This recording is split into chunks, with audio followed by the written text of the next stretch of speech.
The first attack was meant to be decisive. In the dim Pacific dawn of 1941, a U.S. submarine slid into firing position at point-blank range, close enough for the crew to hear the churn of enemy propellers vibrating through the steel hull. Months of preparation narrowed into a single command. The captain gave the order. Compressed air roared. Steel left the tube with confidence and intent. The torpedo struck exactly where it was aimed. And then nothing. There was no explosion, no violent upheaval of water, no concussive thud carried through the sea. The weapon struck the enemy hull and simply stayed there, inert and silent. A lifeless cylinder pressed against steel that should have been torn open. Seconds passed. Then more. The crew waited for the blast that doctrine promised would follow. It never came. On the surface, the reaction was not terror, but bewilderment. Japanese sailors leaned over railings, peering down at the ocean.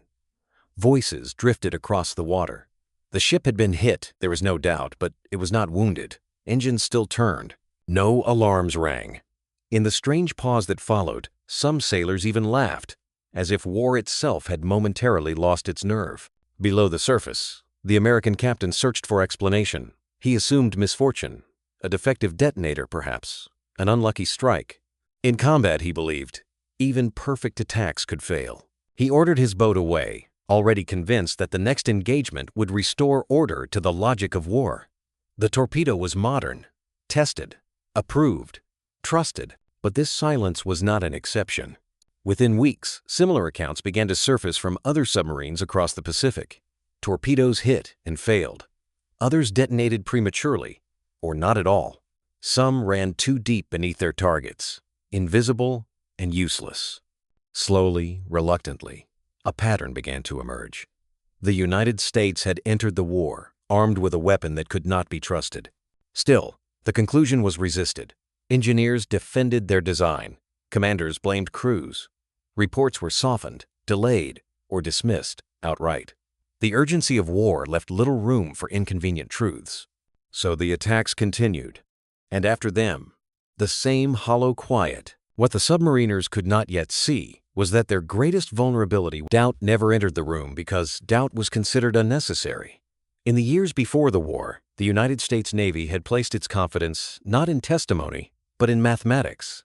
Numbers could be verified, equations could be repeated. Human accounts, especially from the chaos of combat, were viewed as unreliable. When reports conflicted with calculations, the calculations prevailed. The torpedo had been conceived in an era of peace, shaped by drafting tables rather than battle damage. Its designers worked in controlled environments, where variables behaved as expected and outcomes followed logic. On paper, the weapon was elegant, its depth mechanisms precise, its detonators sensitive, its guidance predictable. It was a machine that behaved exactly as it was told. Engineers promised perfection because the data suggested it. Test runs in calm waters showed consistent results. Adjustments were made incrementally, confidently. There was no sense that the ocean itself might behave differently under the stress of war, or that steel hulls at speed might defy laboratory assumptions. The torpedo was not merely approved, it was trusted.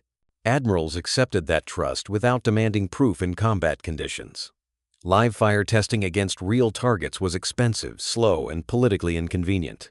Budgets were tight. Timelines were compressed. The logic was simple.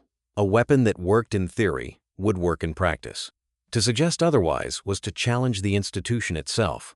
As war approached, the absence of combat testing was reframed as efficiency. There was no appetite for delay and no tolerance for dissent. Officers who raised concerns found themselves isolated. To question the design was to question the engineers. To question the engineers was to question the Navy's competence. In an organization built on hierarchy, that line was rarely crossed, so confidence hardened into doctrine. The torpedo did not fail, men failed. If a weapon missed, the angle was wrong. If it struck and did not explode, the crew must have misjudged distance or speed. Each failure was absorbed, rationalized, and dismissed. By the time the first submarines went to war, faith had replaced verification. The Navy entered combat convinced that its most important weapon was beyond doubt. What it had not yet faced was the cost of believing paper over experience, a reckoning that would arrive not in reports or meetings, but in the quiet aftermath of attacks that should have changed the course of the war. As the war widened across the Pacific, the stakes attached to a single weapon grew immense. The Mark 14 torpedo was not simply another tool in the arsenal, it was the centerpiece of an unspoken strategy. American planners understood that Japan's empire depended on the movement of fuel, food, and raw materials across vast stretches of ocean. Cut those lifelines, and the empire would weaken from within. Submarines were assigned that task. Small in number, lightly supported, and operating far from friendly bases, they were expected to succeed where surface fleets could not. Invisible and patient, they would slip into shipping lanes and apply pressure quietly, ship by ship. On paper, it was a campaign of inevitability, and at the center of it all was the Mark 14. Every patrol depended on that single machine. There was no secondary torpedo waiting in reserve, no alternative design ready to be issued if problems emerged. The submarine force carried one weapon, and that weapon carried the burden of strategy. Each launch represented not only an attack, but a test of national assumptions. Yet no contingency plan existed for failure. There were no formal procedures for widespread malfunction, no acknowledgement that the torpedo itself might be flawed. Command doctrine assumed success as a baseline. If a patrol returned empty-handed, the explanation would lie with the crew, the weather, or the enemy, not the weapon. The logic was simple and unforgiving. If the Mark 14 worked as promised, Japan's merchant fleet would bleed away, and the war would shorten. Resources would vanish. Factories would slow. Military operations would falter. Victory would arrive not with spectacle, but with absence. But if it failed, the consequences were far less defined. There was no prepared response for a silent campaign that produced no results. Submarine crews would continue to risk their lives, unaware that the odds were quietly stacked against them. The war would continue longer, harder, and at greater cost. This imbalance between expectation and reality remained unspoken. The weapon was trusted because it had to be. To question it was to question the entire strategy of the Pacific War. And so the submarines went out, one after another, carrying a plan that depended on perfection and a torpedo that had yet to prove it could deliver. By early 1942, the illusion of isolated mishap could no longer be sustained. Across the Pacific, submarines returned from patrol with the same stories, told independently and with growing unease. Perfect firing solutions, clean approaches, direct hits observed through periscopes and enemy ships that continued on their course, undamaged and unafraid. What had first seemed like misfortune was beginning to resemble something else entirely. Missed kills accumulated quietly. Tankers escaped. Transports limped away. Warships absorbed blows that should have shattered them. In after-action reports, the language remained restrained, but the implication was clear. Opportunities were being lost, not by enemy skill, but by mechanical silence. The submarine campaign, designed to tighten steadily around Japan's lifelines, was failing to constrict at all. Patterns emerged beneath the surface. Torpedoes were running deeper than their settings indicated, sliding harmlessly beneath hulls that filled the periscope lens moments earlier. Others detonated prematurely, exploding short of their targets with theatrical splashes that only warned the enemy. And some, perhaps the most disturbing, hit squarely and did nothing. Steel met steel, and the sea absorbed the truth without comment. Enemy crews began to notice. Ships struck without consequence did not flee in panic. They maneuvered, zigzagged, sometimes even counterattacked. Each failure reduced the psychological edge submarines relied upon. The unseen hunter was becoming predictable, even survivable. Captains reported what they saw. Their logs described impossible outcomes with careful precision. Distances measured, angles confirmed, timings verified. These were not reckless men, nor inexperienced ones. Many had trained for years for precisely these moments. Yet their reports, arriving at headquarters, were met not with alarm, but skepticism. The replies were measured and distant. Calculations were reviewed. Procedures were reiterated. The torpedo, headquarters insisted, was functioning as designed. If results differed, the cause must lie elsewhere. Crews were advised to review their methods, adjust their aim, reconsider their judgments under stress. Gradually, the burden of failure shifted downward. The weapon was absolved. The men who used it were not. Doubt, once excluded from the room, found a new home among submarine crews who began to question their own competence in the face of repeated contradiction. What none of them yet understood was that the pattern they were observing was real, and that acknowledging it would require confronting not just a technical flaw, but an institutional refusal to listen. As the war pressed on, the reports multiplied, the explanations thinned, and the silence after impact grew heavier, pointing toward a reckoning that could no longer be deferred. Arrogance, once abstract, now became lethal. As failures mounted and explanations thinned, the institution reached for the most convenient conclusion. The weapon could not be wrong. Therefore, the men using it must be. Submarine officers, many of them among the Navy's most carefully selected, found their judgment quietly called into question. The accusations were rarely direct. They arrived as suggestions, reminders, procedural notes. Captains were advised to review firing solutions more carefully, to account for stress, fatigue, and the deceptive nature of combat. If torpedoes failed to detonate, it was implied that angles had been misread or distances misjudged. The possibility that the design itself was flawed remained unspoken. Instead of rearming boats or revising equipment, crews were ordered to retrain. Exercises were repeated. Manuals were reread. The assumption was clear: mastery had not yet been achieved. Men who had already proven their competence under fire were asked to return to classrooms, as if discipline alone could correct a mechanical silence. Reports began to change shape as they moved up the chain of command. Language softened. Certainty was replaced with ambiguity. A direct hit became a probable near miss. A failed detonation became an uncertain result. Each revision protected reputations higher up, even as it eroded trust below. What was lost in the process was the truth. Engineers, meanwhile, remained insulated. Their calculations were respected. Their authority was preserved. To question them openly would have meant acknowledging that years of development and millions of dollars had produced a weapon unfit for war. Careers depended on denying that possibility. Promotions followed loyalty, not correction. The system closed ranks. Pride hardened into policy. Evidence was filtered through hierarchy until it no longer resembled reality. In this environment, denial was not only tolerated, it was rewarded. Those who persisted in raising concerns found themselves isolated, their judgment quietly doubted, and so the men returned to sea. They did so with professionalism, with discipline, and with a growing private dread. They trusted their crews. They trusted their boats. But confidence in their weapon was eroding, replaced by a fragile hope that this patrol, this shot, this moment would be different. It rarely was. Each failed attack carried a double cost: the missed opportunity against the enemy, and the silent knowledge that something fundamental was being ignored. The ocean absorbed the torpedoes. Headquarters absorbed the reports, and between them, the truth drifted unresolved. What none of them yet knew was how long that denial would last, and how many chances would be lost before. The human cost of denial now became unavoidable. Submarine crews entered combat without confidence in the one weapon that justified their risk. They could not rely on distance or doctrine.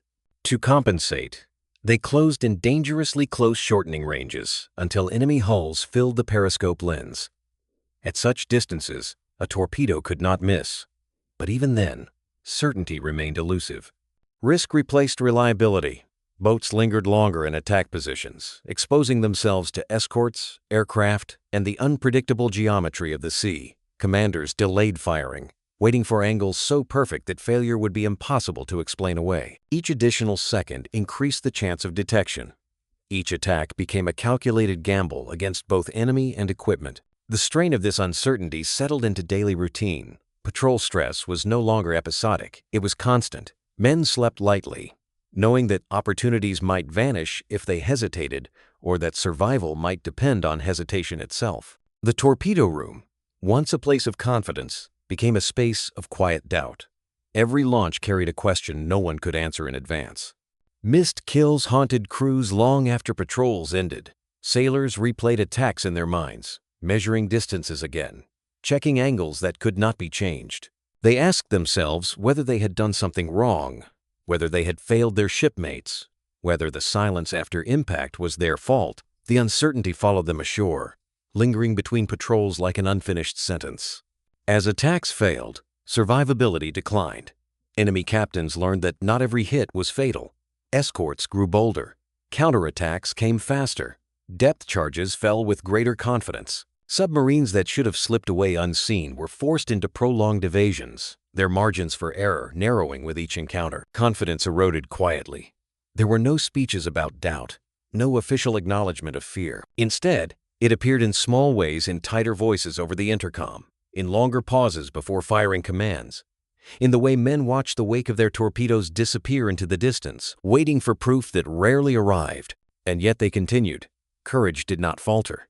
Professionalism held. Crews carried out their orders with discipline and resolve, even as evidence mounted that their courage was being spent on a malfunctioning instrument. They were fighting a war without proof that their gun worked, and still they went forward, trusting that truth, eventually, would rise to the surface. Somewhere beyond the patrol lines, pressure was building, and soon, the weight of lost opportunity and mounting evidence would force a confrontation that could no longer be postponed. The challenge to authority did not begin with confrontation.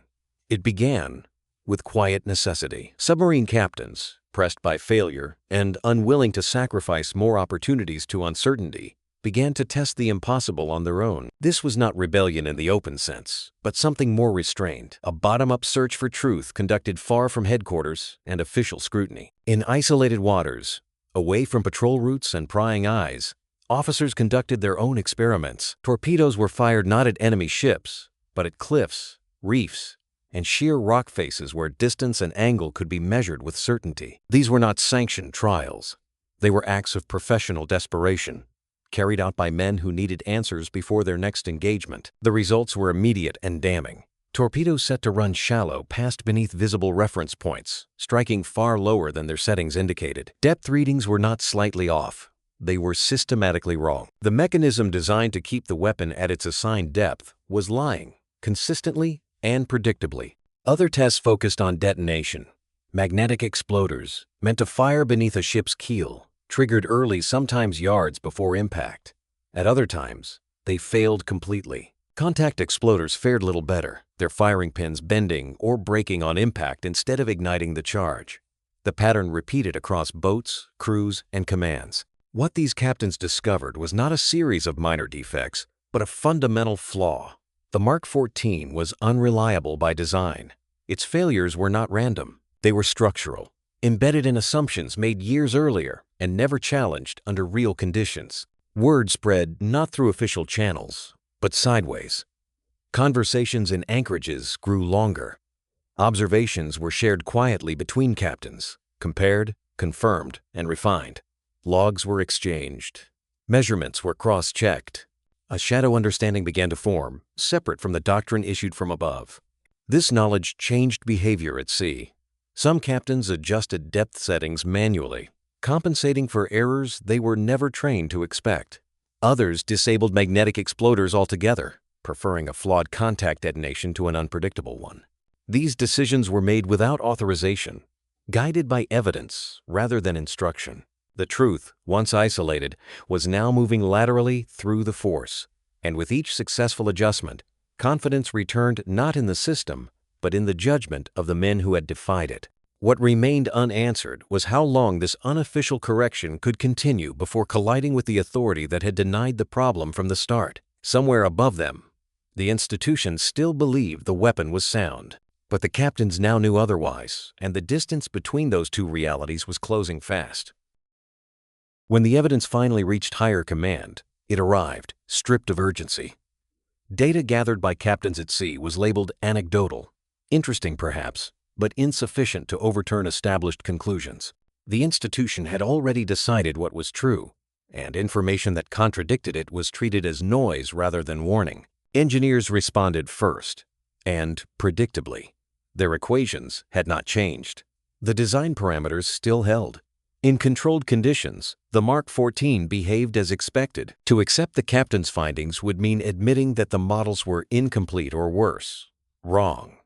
It was easier to defend the mathematics than to interrogate the assumptions beneath it. Admirals, for their part, defended process. Weapons development followed a chain of approvals, reviews, and certifications. That chain, they insisted, could not simply be bypassed by field observations. The Navy was an institution built on order, and order required trust and procedure. If that trust eroded, so would authority itself. Responsibility, in this environment, became a liability no one wanted to claim. To acknowledge a systemic flaw would invite questions. Who approved the weapon? Who skipped testing?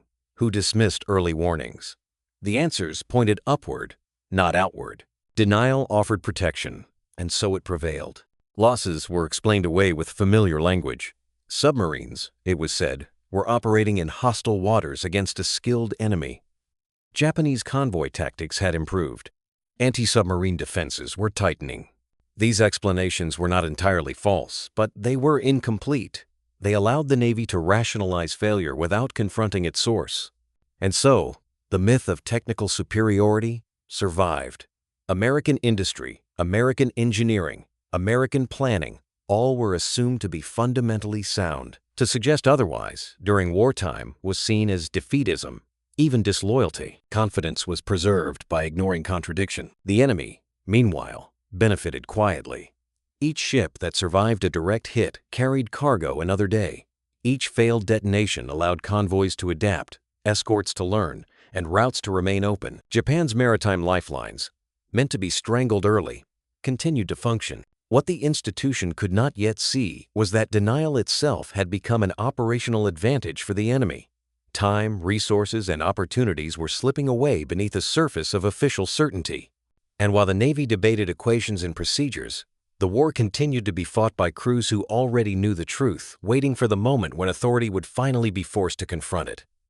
While battles raged above the surface, carrier duels, island assaults, and fleets clashing in open water, another war unfolded quietly beneath it. This was not a contest of firepower or maneuver, but of assumptions. And in this hidden struggle, the United States was losing ground without realizing it. The submarine campaign was designed to be decisive. From the first days of the war, planners expected Japanese shipping to collapse under steady pressure. The logic was sound. Japan depended on imported oil, food, and raw materials. Its factories, armies, and fleets were bound together by vulnerable sea lanes stretching thousands of miles. Cut those routes, and the empire would weaken from within. But the collapse did not come. Japanese merchant vessels continued to sail in numbers that confounded expectations. Tankers delivered fuel that should have been lost. Transports carried troops and supplies long after projections said they would not. The attrition curve remained stubbornly shallow, and the reasons were misunderstood.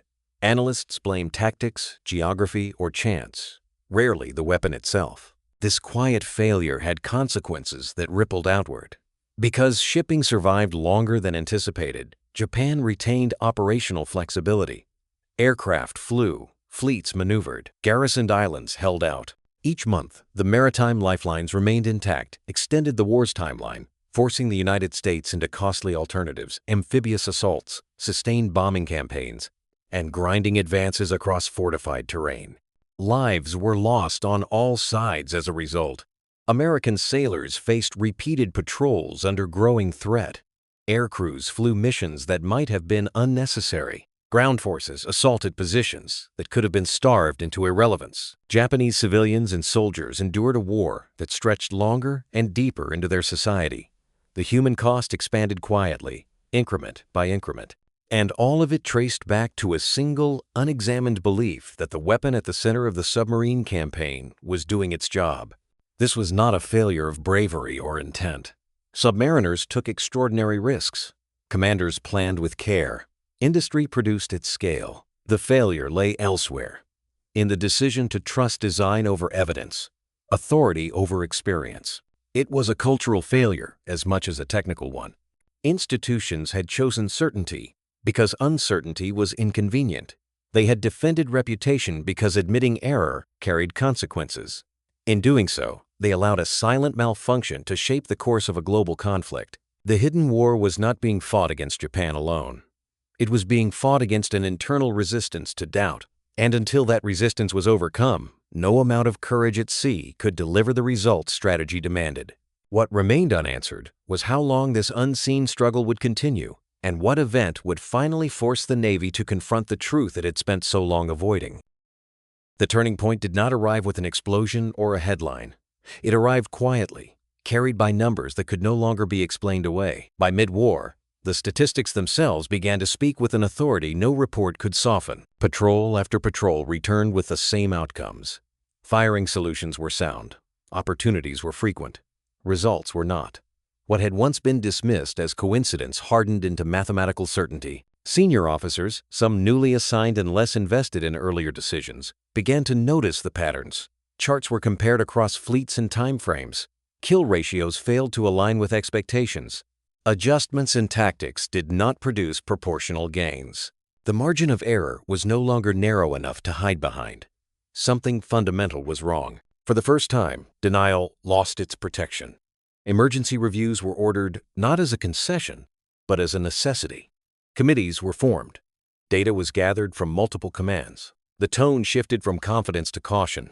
The question was no longer whether crews were mistaken, but whether the institution itself had been. What followed was long overdue.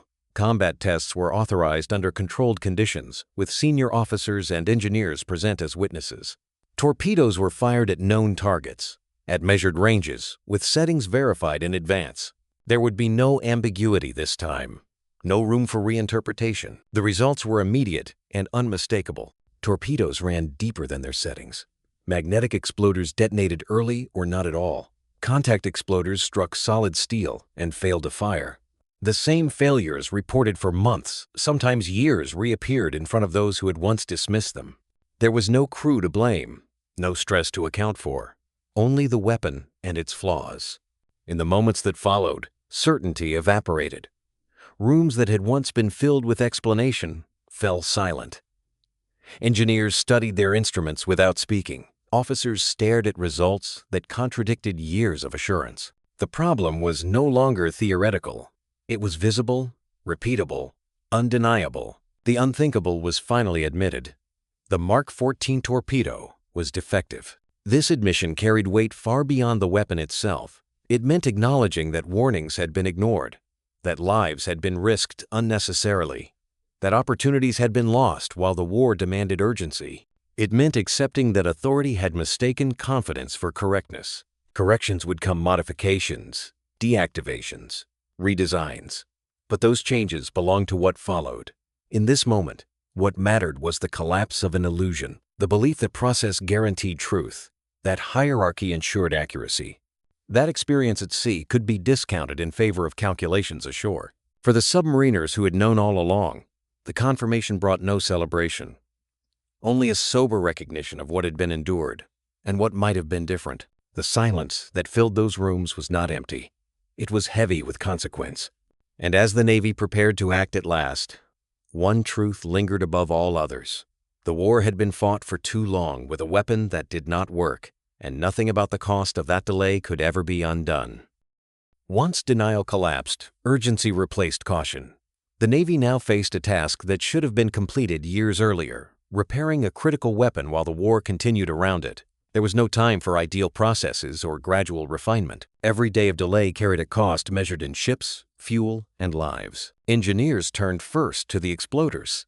The magnetic detonators, long defended as innovative, were stripped of their authority. In many cases, they were disabled entirely, replaced by simplified contact mechanisms that favored reliability over theory. Firing pins were reinforced. Tolerances were widened. The goal was no longer perfection, but consistency. Depth control followed. Tests confirmed what captains had already discovered at sea. The torpedoes were running significantly deeper than indicated. Calibration procedures were rewritten. Depth mechanisms were adjusted to reflect real-world conditions rather than laboratory assumptions. What had once been treated as marginal error was corrected decisively. These changes were rushed to the fleet with uncommon speed. Technical bulletins replaced manuals. Instructions were transmitted by radio, courier, and word of mouth. Submarines already on patrol received guidance mid-mission, adapting procedures in real time. The separation between development and combat, once rigid, collapsed under necessity. Crews retrained while deployed. Torpedo men adjusted settings they had been taught to trust without question. Captains revised attack doctrines on the fly, testing new configurations cautiously before committing fully. The learning curve was steep, and the margin for error remained unforgiving. But for the first time, failure was no longer assumed to be inevitable. Early successes returned, tentatively. Hits began to produce explosions. Ships slowed, listed, and sank.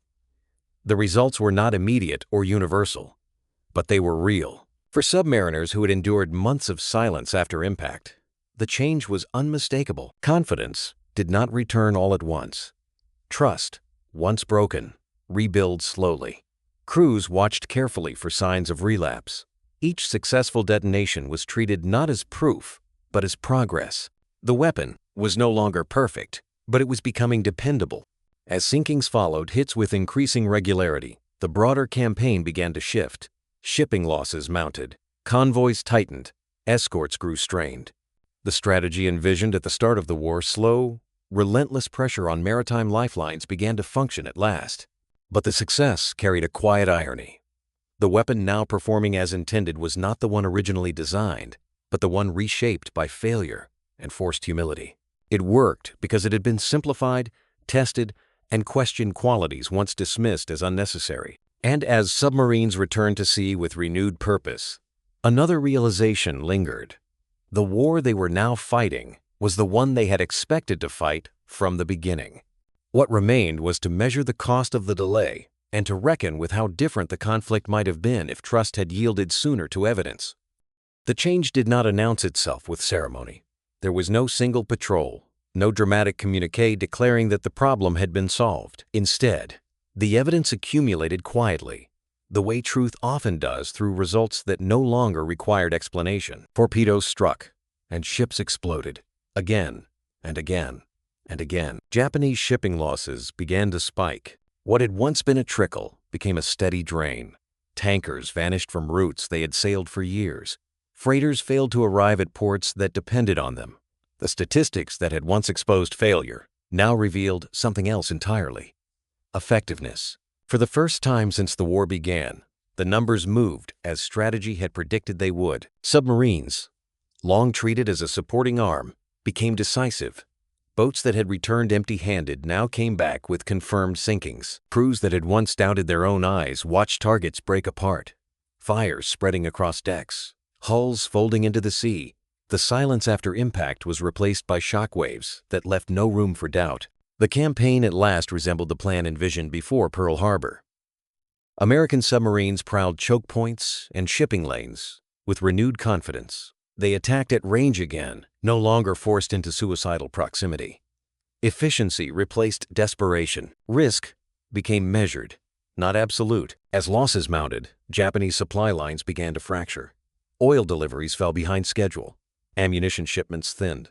Food grew scarce in outlying garrisons. Factories slowed, not from bombing, but from absence, from materials that never arrived. Ships that survived earlier in the war were no longer so fortunate. The balance of the Pacific began to shift in ways that were felt long before they were announced. Japanese operations grew cautious. Convoys tightened and diverted, consuming fuel they could no longer spare. Escorts were stretched thin, chasing threats that now struck with lethal consistency. The ocean, once a highway, became a liability. What made the reversal so stark was its simplicity. The weapon that had been dismissed, defended, and denied had not required genius to fix. It required listening. Once adjusted, stripped of unnecessary complexity, and aligned with reality rather than theory, it performed exactly as it should have from the beginning. What had been useless became lethal. But the delay mattered. Years had passed. Countless patrols had sailed under false assumptions. Opportunities had been missed when the enemy was most vulnerable. The war had grown larger, bloodier, and more entrenched than it might have been. The cost of denial could not be recovered, only acknowledged. For the men who had endured the early failures, the success brought mixed emotions. There was satisfaction, certainly, but also a quiet reckoning. They had known, they had reported, they had adjusted in silence, while the institution above them resisted. Now, as victory finally followed hits, there was no celebration of vindication, only the knowledge that the war they were now winning was the one they should have been fighting all along. Victory did arrive real, measurable, and decisive.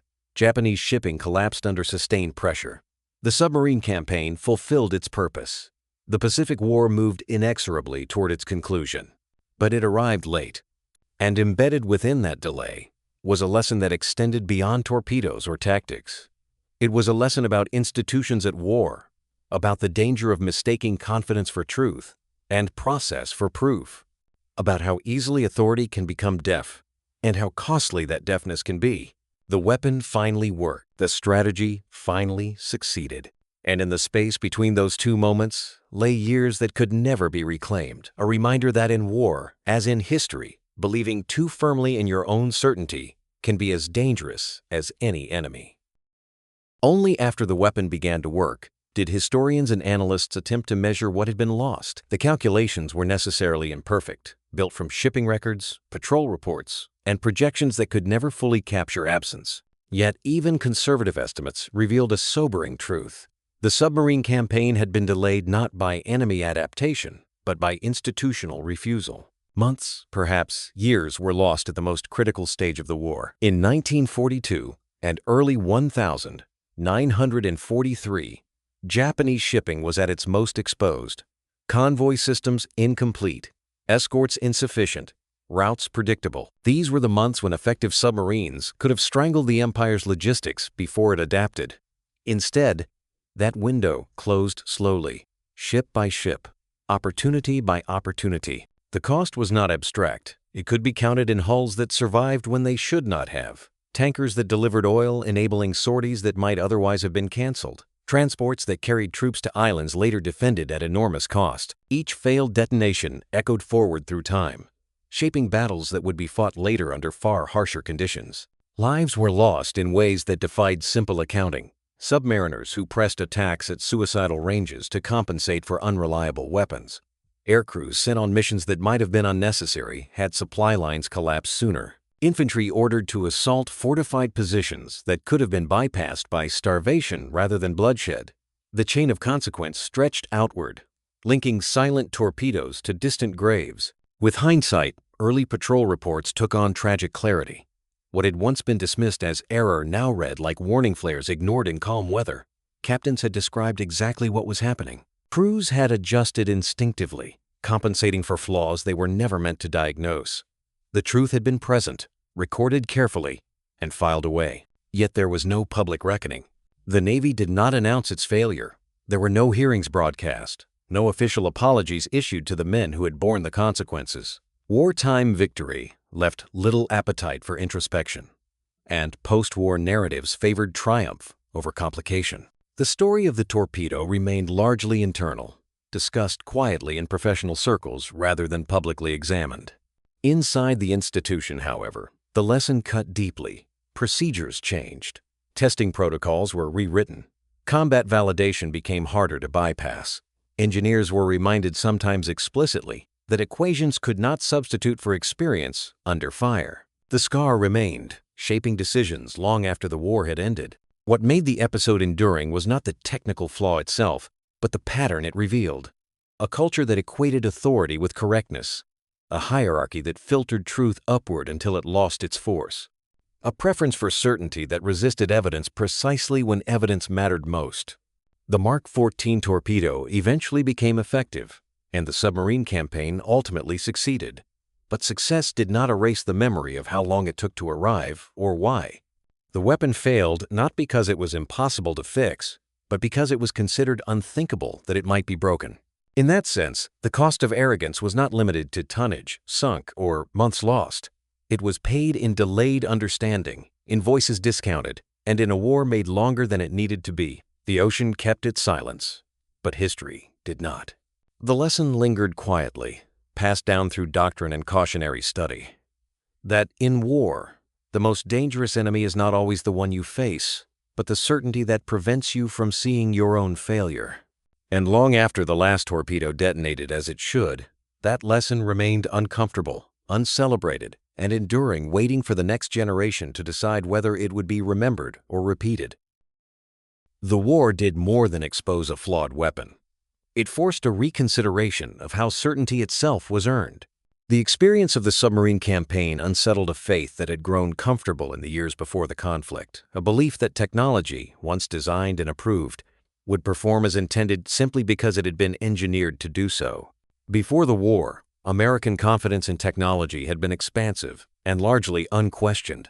Industrial success bred assurance. Engineering solutions were seen not as provisional, but as definitive. Testing was often designed to confirm assumptions rather than challenge them. The Mark 14 torpedo fit neatly into that worldview. Complex, innovative, and trusted by virtue of its design pedigree. The war broke that illusion. Combat replaced theory as the final authority. Testing was no longer treated as a formality, but as an obligation carried out under conditions that mirrored reality as closely as possible. Live fire trials, once considered wasteful or unnecessary, became standard. Weapons were no longer accepted because they worked on paper. They were accepted because they survived contact with the enemy. Dissent, too, gained value. The voices that had once been dismissed as disruptive or inconvenient were re-evaluated. After-action reports were read with greater seriousness. Field observations were given weight alongside calculations. The experience of submariners, men who had seen failure at close range, became a source of knowledge rather than an obstacle to authority. Doctrine evolved accordingly. Combat reality reshaped planning, replacing rigid assumptions with adaptive frameworks. Flexibility became a virtue. Procedures were written to allow for adjustment rather than obedience alone. The lesson was clear. War does not reward certainty. It rewards responsiveness. Engineering itself grew humbler. The post-war generation of designers approached their work with an awareness of limitation. Complexity was treated with caution. Redundancy became intentional. Simplicity, once dismissed as inelegant, was recognized as a form of resilience. Innovation continued, but with an understanding that novelty without verification carried risk. Progress, in this new understanding, was no longer automatic. Advancement required friction between designer and user, between theory and practice, between authority and evidence. The assumption that the newest solution was the best one was replaced by a quieter skepticism. Each improvement had to earn its place through proof. This shift extended beyond the Navy. It echoed through American military planning, industrial practice, and institutional culture. The war had demonstrated that confidence could be manufactured just as easily as hardware, and that both could fail under pressure. Certainty, once prized, came to be treated as dangerous when untested, not because confidence was inherently flawed, but because unexamined confidence resisted correction. The lesson was not to doubt everything, but to doubt early and to listen when reality answered back. The Mark 14 torpedo became a case study, taught quietly in professional schools and planning rooms. Its story was not one of incompetence, but of blindness, not of malice, but of misplaced trust. It reminded future leaders that the cost of being wrong was often paid by those far from the decision. In the end, the war changed how America thought, not by offering reassurance, but by imposing humility. It showed that strength did not lie in certainty, but in the willingness to revise it. That progress depended not on believing in perfection, but on preparing for failure. And in that lesson, earned slowly, painfully, and at great cost, lay one of the war's most enduring legacies. The understanding that the most dangerous words in any institution are not, "We don't know," but, by the end of the war, the Mark 14 torpedo was finally doing what it had been built to do. It struck, detonated, and sank ships with a consistency that earlier crews could scarcely have imagined. In the final chapters of the Pacific Campaign, it fulfilled its original purpose, helping to sever Japan's remaining maritime lifelines and hasten the collapse of an exhausted empire. On paper, it ended the war as intended, yet its story could never be told as a simple success. The same weapon that proved decisive in the end had come perilously close to undermining the strategy it was meant to serve. For nearly 2 years, it had silently resisted correction, absorbing trust while returning failure. In doing so, it revealed a vulnerability far greater than any mechanical flaw. Its greatest legacy was not destruction. It was humility. The Mark 14 demonstrated that machines do not win wars on their own. They reflect the assumptions of the people who design them, approve them, and refuse to question them. When belief replaces verification, technology becomes an extension of institutional blindness rather than strength. The torpedo did not fail in isolation. It failed within a system that protected certainty from scrutiny. In the early months of the war, The Navy believed it had eliminated doubt through engineering. Precision had been calculated. Processes had been followed. Authority had been satisfied. What had been overlooked was the simplest requirement of all, that a weapon must be proven under the conditions in which it would be used. The submariners learned that lesson first. They learned it in silence, watching targets survive direct hits. They learned it in the tension of closing dangerously close to compensate for unreliability. They learned it in the quiet burden of being blamed for failures they could not control. Their experience carried a truth that statistics would later confirm: belief does not create reality.